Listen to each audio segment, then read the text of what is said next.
সময় মনের কথা বলে, এই সময় সময়ের পথে চলে, এই সময় সমাজের কথা বলে, এই সময় সময়ের পথে চলে, সবার কথা বলে। এই সময়, এই সময় আধুনিক প্রযুক্তিকে কাজে লাগিয়ে আমাদের পুলিশ এবং জনগণ পেশাজীবীদের সমন্বয়ে কিভাবে আইন শৃঙ্খলা সহ অগ্নি সংযোগের মতো বিপদ থেকে আমরা সহজে উদ্ধার হতে পারি, সেই বিষয়ে আমাদের বর্তমান ব্যবস্থাকে উন্নয়ন করার জন্য একটি ব্যবস্থা নিতে যাচ্ছে ঢাকা মেট্রোপলিটন পুলিশ কমিশনার সাহেবের নির্দেশে। আমাদের এই বংশাল থানা এলাকায় অনেকগুলি সিসি ক্যামেরা লাগানো হয়েছিল এবং এটা সাকসেসফুলি সেই সিসি ক্যামেরার প্রোগ্রামটা আইজি মহোদয় উদ্বোধন করেছিল তখন, এবং আমার মনে হয় সেটা ধারাবাহিকতার পরিচর্যা কিছুটা অপ্রতুল হয়েছে বলেই আজকে এখানে এটা নিয়ে আবার আলোচনা হচ্ছে। এই বিষয়টা ডিসি অফিস থেকে যেহেতু নিয়ন্ত্রিত হতো, সেই দিক থেকে লক্ষ্য করে আজকের এই অনুষ্ঠানটা আমি মনে করি যুগ উপযোগী এবং যথার্থ। পুলিশ অবশ্যই তাদের দক্ষতা প্রমাণ করেছে বিভিন্ন পর্যায়ে, আমরা বাংলাদেশ পুলিশের কাছে কৃতজ্ঞ। তাই আমি বলবো আগামী দিনে আপনাদের আহ্বানে আজকে অত্যন্ত আনন্দ লাগতেছে এই বংশাল এলাকায় আমাদের ওসি সাহেব যে সমন্বয় করেছেন, কলেজ, ইউনিভার্সিটি, মাদ্রাসা এবং আইন বিভিন্ন পেশাজীবীদেরকে আজকে সুন্দরভাবে একত্রিত করে একটা মত বিনিময়ের মাধ্যমে আগামীতে আমরা কিভাবে ভালোভাবে নিরাপদভাবে এবং পুলিশের সহযোগিতায় আমরা আমাদের জীবন চালনা করতে পারবো, এমন একটা পরিস্থিতি আপনারা সৃষ্টি করেছেন। এই ভালো পরিস্থিতির জন্য ওসি সাহেবকে আমি ধন্যবাদ জানাবো। আমাদের আসলে যখন ডাকবেন, আমরা যেহেতু পাবলিক রিলেশনে কাজ করি, আমরা ব্যক্তিগতভাবে ব্যবসায়ী, আমরা ব্যবসা করি, আমাদের পেট চালাই, কিন্তু যেহেতু আমরা জনগণের পক্ষে কাজ করি, কোনো জায়গায় আমরা কমিটমেন্ট করি, কিন্তু আমাদের পক্ষে ব্যক্তিগতভাবে কমিটমেন্টটাকে অ্যাচিভ করা আমাদের পক্ষে সম্ভব হয় না যদি আইন শৃঙ্খলা রক্ষাকারী বাহিনী আমাদেরকে সহযোগিতা না করে। আমরা ব্যবসাকে নবপুরে, এক পাশে আমাদের বংশাল, অপর পাশে আমাদের ওয়ারি, তো দুই পাশেই আমাদের ব্যবসা করতে হয়। যেটা বলেছেন আপনি প্রথমেই, আমাদের ক্যামেরা, সিসি ক্যামেরা অলরেডি আমাদের মাঝে উপস্থিত আছেন আমাদের চেয়ারম্যান, আমাদের প্রেসিডেন্ট আলিমুজ্জামান আলম ভাই। অলরেডি গত ঈদের আগে আমাদের ক্লিয়ার দিয়ে দিয়েছেন দুই পাশে আমাদের ক্যামেরা থাকতে হবে। প্রতিটা দোকানে তো আমরা ক্যামেরা আছেই, রাস্তার জন্য যেটা দরকার আমাদের, সেটা আমাদের চেয়ারম্যান সাহেব অলরেডি অর্ডার দিয়ে দিয়েছেন। এই জন্য আপনাকে ধন্যবাদ। যেটা প্রথমে বলেছেন, আমরা অনেক বিপদ হয়ে থাকি, আজকে এত সুন্দর একটা অনুষ্ঠান এখানে হয়েছেন, এত লোক কিন্তু একবারে আমরা 100 লোক দেখতে পাইনি। বিশেষ করে আপনাদের পুলিশ প্রশাসন, মিঠু ভাই সহ, পলাশ ভাই, আমাদের নবাব ভাই ইনচার্জ, এত আন্তরিকতার সাথে আমাদেরকে দাওয়াত দিয়েছেন যেটা বোঝানো যাবে না। আমি আমাদের ব্যবসায়ীর পক্ষ থেকে আপনাদেরকে ধন্যবাদ জানাচ্ছি। ধন্যবাদ হচ্ছে আমাদের মিঠু ভাই সহ যারা আমাদেরকে দাওয়াত দিয়েছেন। সত্যি কথা আপনাদেরকে বলবো, আগের 20 বছর আগের পুলিশ কিন্তু এখন সেই পুলিশ নাই। এখন পুলিশদের মাঝে এত আন্তরিকতা, এত ভালোবাসা, এটা কিন্তু বর্তমানে পাচ্ছি।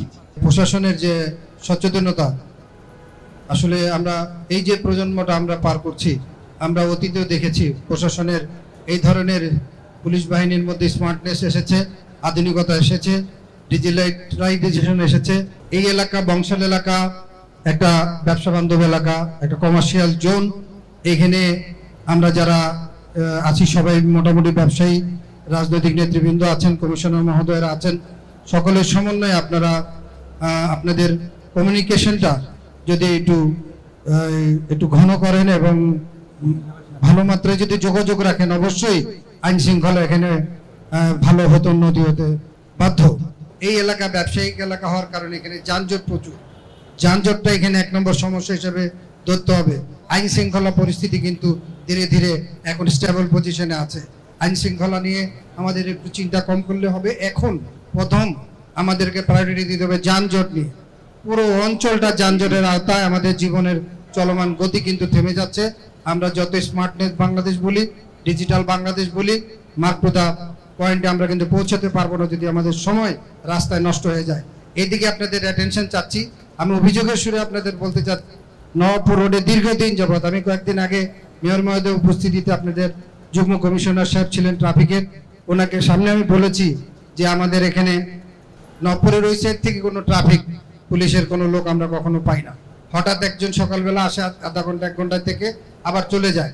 আমরা নিজস্ব বাহিনী ওখানে রেখেছি আইন শৃঙ্খলার জন্য, তারা কাজ করে, কিন্তু এটা তো পাবলিক, এদেরকে তো মানুষ ওইভাবে মানে না, উল্টো পথে চলে আসে। নবপুরটাকে আমরা 1 ওয়ে করেছি যেন এখান থেকে কোর্ট কাছারিতে এবং গুরুত্বপূর্ণ ব্যক্তিবর্গ নবপুর থেকে অন্তত আসতে পারে।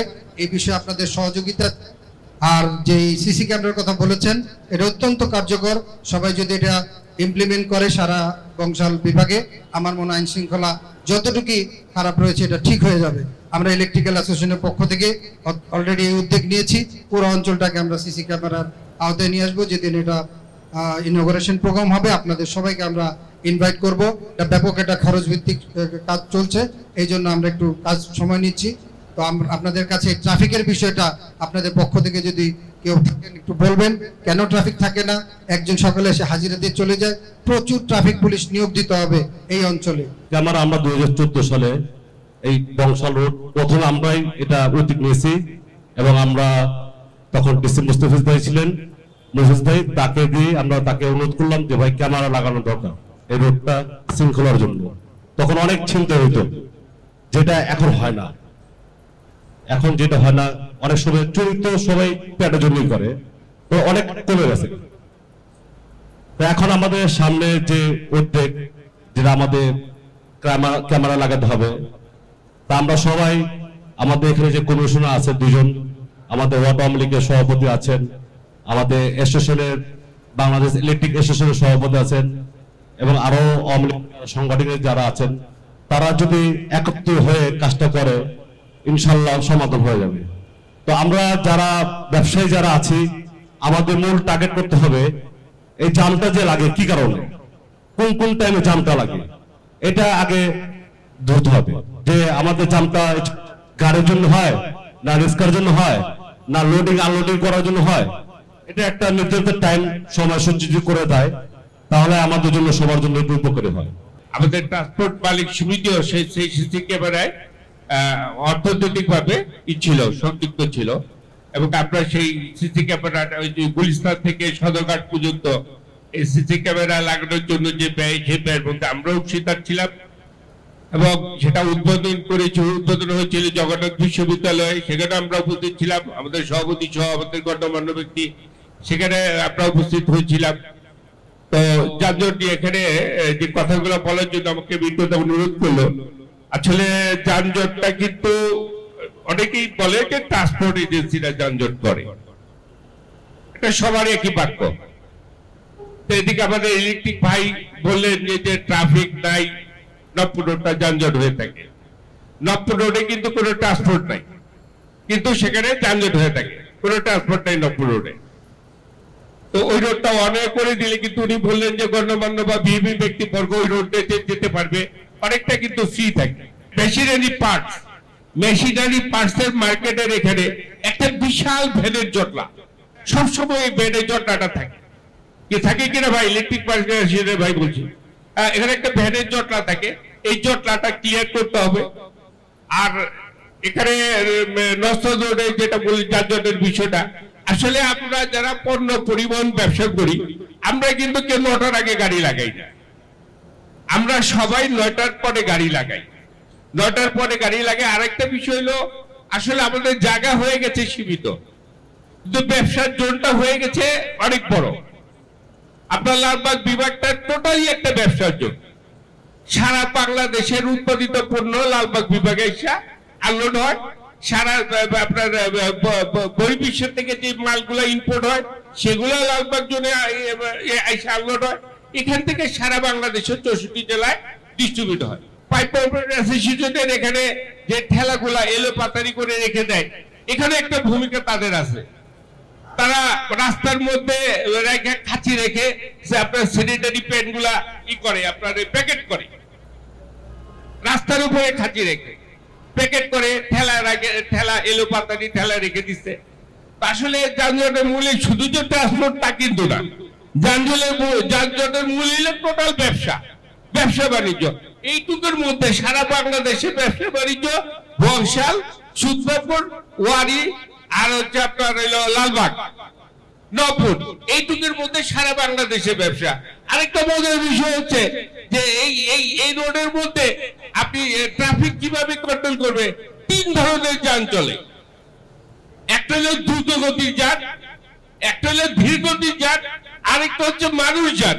আপনি উপর থেকে দেখবেন রাস্তার মধ্যে মানুষ, ঠেলা, ভ্যান, রিক্সা, বাস, ট্রাক সব একসাথে চলতেছে, কোনো কন্ট্রোল নাই, কোনো কন্ট্রোল নেই। উপরের থেকে আপনি ধারণ করেন, বিষয়টা ধারণ করেন। আমি অনেকবার এই জিনিসটা লক্ষ্য করছি, একসাথে সবাই চলতেছে। এটা কন্ট্রোল করা খুব টিপিক্যাল একটা বিষয়।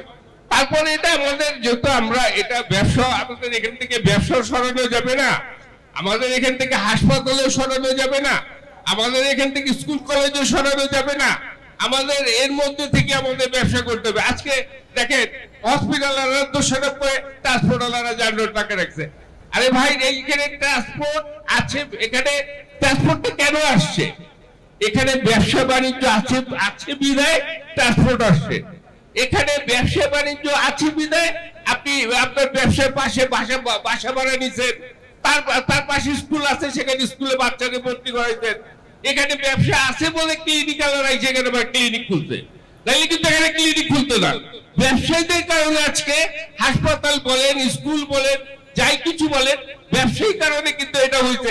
ওই নর্থ সাউথ রোডে একসময় খাল ছিল, তখন এখানে ব্যবসা ছিল না।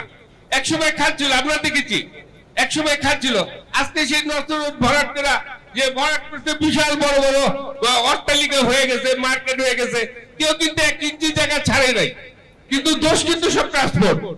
আমরা চিঠি দিয়েছি যে আমাদের ট্রান্সপোর্টের জোন দেওয়া হোক, আমরা সেখানে চলে যাব, আমরা আর কারো মাথা ব্যথা হয়ে থাকতে চাই না। কিন্তু সরকার আমাদেরকে সেরকম জোন দিচ্ছে না, সরকার জোন দিচ্ছে না। আবার এদিকে ব্যবসায়ীরা বলে, ভাই আপনারা যদি নদীর এবার চলে যান, আমার এই মালগুলো কিভাবে পাঠাবো? এই মালের নিরাপত্তা কোথায়? বুঝতে পারছেন? ব্যবসায়ী বলে মালের নিরাপত্তা কোথায়? এখন আসলে এইভাবেই চলবে। এর মধ্যেই আমাদের আমরা যারা আছি এখানে, ফায়ার সার্ভিসের লোকজন আছে, কি যাতে অগ্নি যাতে না লাগে সেই ব্যবস্থা ওনারা দিক নির্দেশনা দিবেন। আমাদের ট্রাফিক জোনের পিজুদা আছে, তারপরে আরো অন্যান্য নেতৃবৃন্দ আছে, তারা আমাদেরকে কিভাবে একটা গাইডলাইন দিয়ে দিবে যে আমরা এইভাবেই চলবো। আমাদের পুলিশ মহোদয় যারা আছে তারা আমাদেরকে একটা গাইডলাইন দিয়ে দিবেন, যাতে ব্যবসা করতে হবে, আপনার চলাচলের উপযোগী রাস্তাটা রাখতে হবে, সবকিছু মিলেই করতে হবে।